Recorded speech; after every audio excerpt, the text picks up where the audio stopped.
first commandment, to love the Lord your God with all your heart, soul, mind, and strength. And the second is like it. You shall love your neighbor as yourself.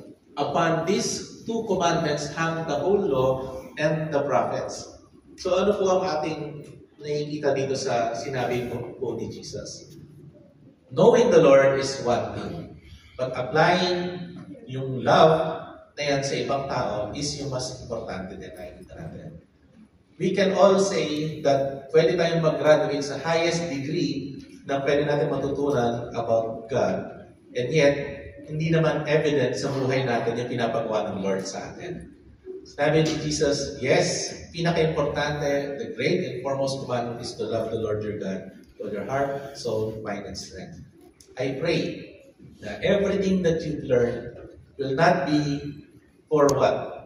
Na gamitin para makipagdebate, na sabihin yung iba ay mali, tayo ay tama, but to love them para mahalin din natin sila so that we can bring more and more people papunta kay Jesus Christ.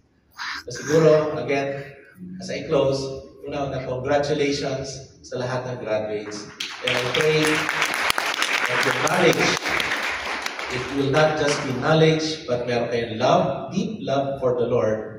And yung love na yun will be given also, extended to other people, your neighbor, or your friends, kasi hindi natin alam kung sino yung nakangailangan